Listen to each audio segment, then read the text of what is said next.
All right, welcome back everybody. So in the last video, we set up our Firebase auth service and we got Firebase working in the simulator, but we did not yet get it working in the SwiftUI previews. So that's what we're gonna do in this video. Before we do that though, let's jump and look at the architecture of our app again. We did this way back at the beginning of the course. We set up our views and we talked about how our views are basically in a tree diagram with a parent view and then child views and then a parent view and then child views. And then we put this green circle in the background to represent the environment. And the green circle, we were not covering this view with the green circle because the environment object was placed one view into our app. Because the environment object is only accessible to all child views from where it is added into the environment. But I just want to point out that the environment values that we just added is actually available in the entire application. So that would be looking a little closer to this. For purposes of this diagram though, I'm going to keep the circle back as it was just to represent both forms of the environment. I do want to add our Firebase auth service to this diagram. And so the auth service is actually going to be out here. And we'll draw a line from the circle to the auth service. And we'll actually make it reverse. I'm going to draw it from the auth service. The data is flowing into the circle. And the reason I'm putting it outside the circle is because we add this service to the environment, but it itself is not within the environment. And I think that's an important thing to differentiate. So in the service, we cannot access the environment, but the service is in the environment.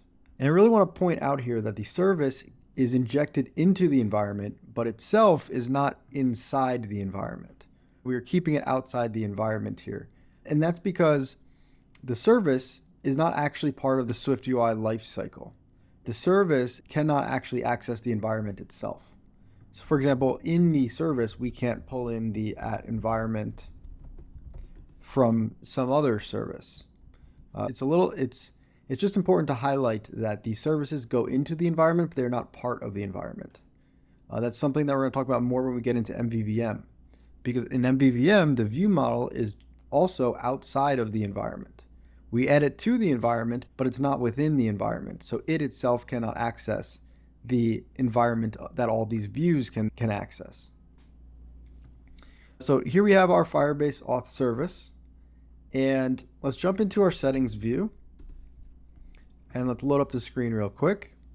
If you remember, we added a little bit of logic for this Boolean here, is anonymous user.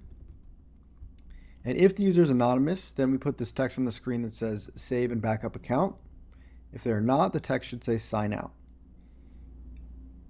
We added a Boolean down here for every time the screen loads, if there is an authenticated user and that user is anonymous, then go ahead and set it equal to true. So right now in our preview, I think there is no authenticated user, which means this is not true, which means this anonymous user should be false. And so we have a sign out button on the screen. But the question is, how are we going to set up our previews and actually use our previews going forward with the Firebase auth service now? Because the Firebase auth service is running in the background, but we don't have any control over whether or not the user signed in and signed out in this preview context. So the solution is going to be, instead of using the Firebase auth service, let's make a custom Mock Auth service.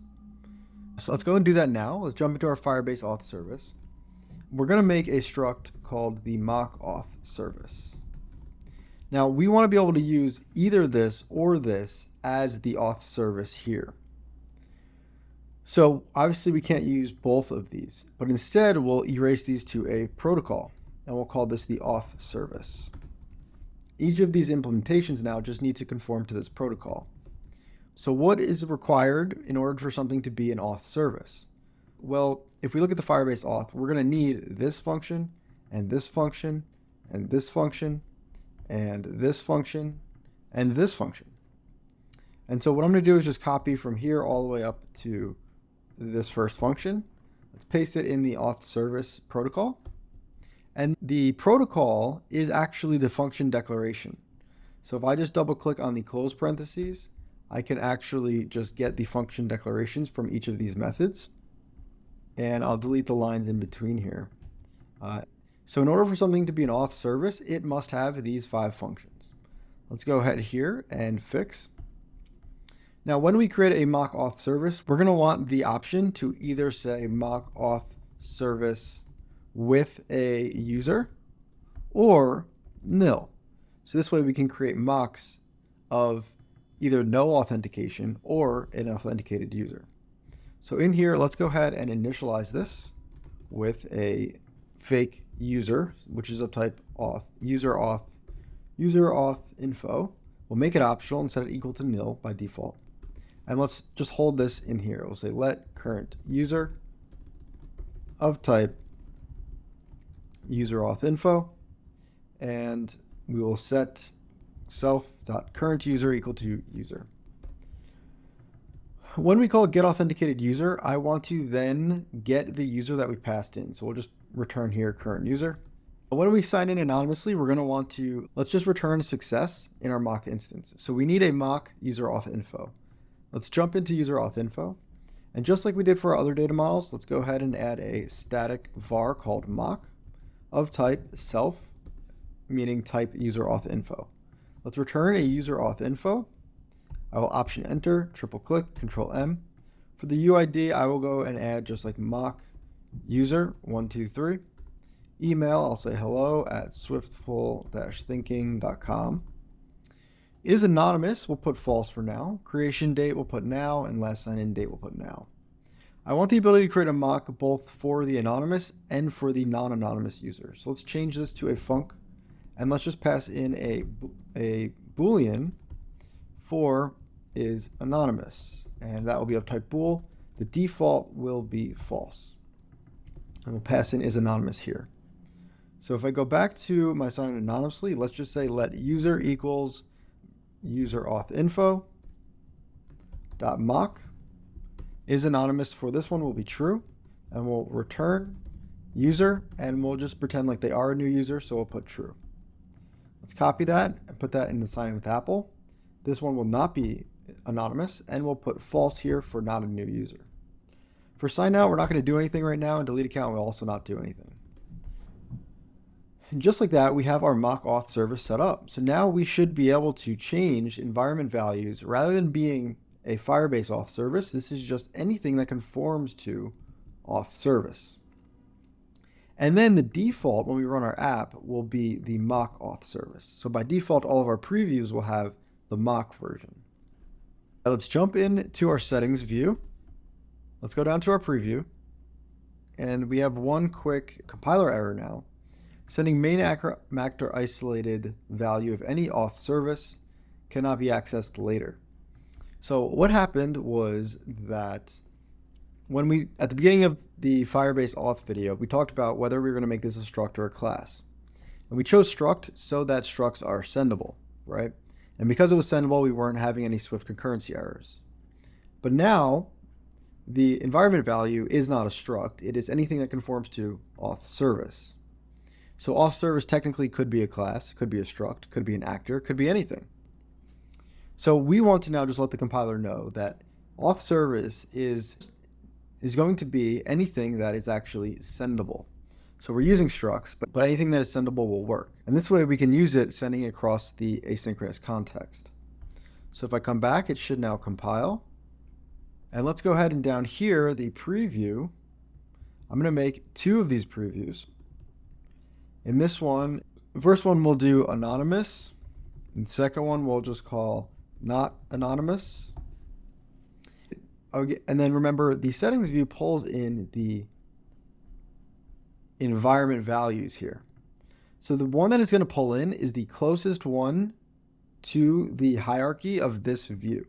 So the closest parent that has added an auth service is the one that it's going to pull in. So if we think about it like this, if we added an auth service into this view, and then we added another one into this view, and then another one into this view will pull the one that is from its most recent parent. So it'd pull the one from here. Now, if we only added one at the beginning of our app, this one obviously would pull the one that it pulled from. The reason this is important is because we can override the environment. So even though there's a default here with a nil user, we actually can override it by just adding another one to the environment here. So we'll say environment for the / auth service. We'll create a mock auth service.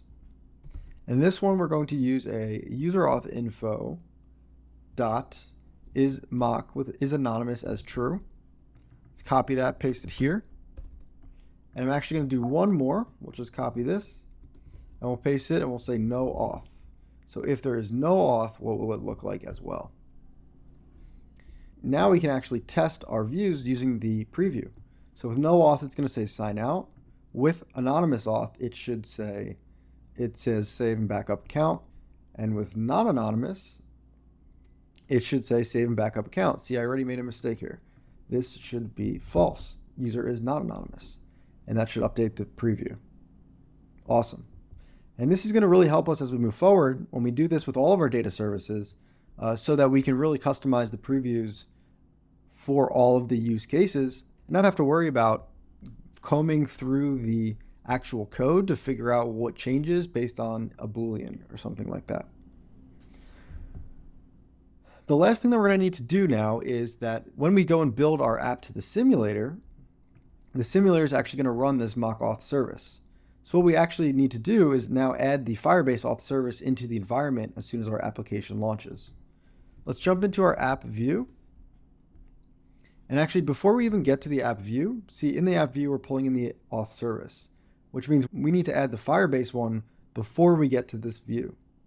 So I will go to the first screen in our course, which is the AI chat course app. And let's just wrap this view in another parent view. I'll create a struct and I'll call it the environment builder view. Let's make it conform to view. Every view has a body. I'm going to make it generic. So we'll go here and call it @viewBuilder var content of type content. Or actually, it'll be a function that returns content, and we'll define that the generic type content is anything that conforms to view. We'll go ahead and put the content on the screen. And then as we load up the environment builder view, we'll just add in the environment with our production dependencies. So here I'll put the auth service and we'll override it to the Firebase auth service. Let's take our environment builder view, put it here, add in our content, which will be our app view. All right, if we build and run now, we should have Firebase back in our application and also now be able to mock out our authentication when we want to. If we get those printouts about the user ID, then we know Firebase is still running. Awesome. Everything's looking good. So that mock auth service is going to allow us to not only just create and support all of our previews, but also when we go to write tests, we're going to start using mocks like this. So this will make our testing much easier as well. Let's go ahead and extract these to different files quick, because they should not all be in the same file. Inside the auth folder, I'll just make another folder called services. And let's go and paste these in. So auth service, I'm just going to let's cut the protocol first, paste it in this folder. Let's also put the environment value in the same file. I will import SwiftUI. Let's go back. Let's take our mock auth service and cut it. And I will go and paste it in this folder as well. Let's also import foundation. And then in the Firebase auth service, we'll leave that here. And then we'll just put this inside this folder. Notice how Firebase is only imported into the Firebase auth service, and it is not imported into the mock auth service. Remember, if we did not extract that user auth info to our local data model, we would have had to import Firebase here and use Firebase's data model. So we already are saving ourselves by converting that to the local user auth info. This is looking great, guys. Let's go ahead and Option Command C.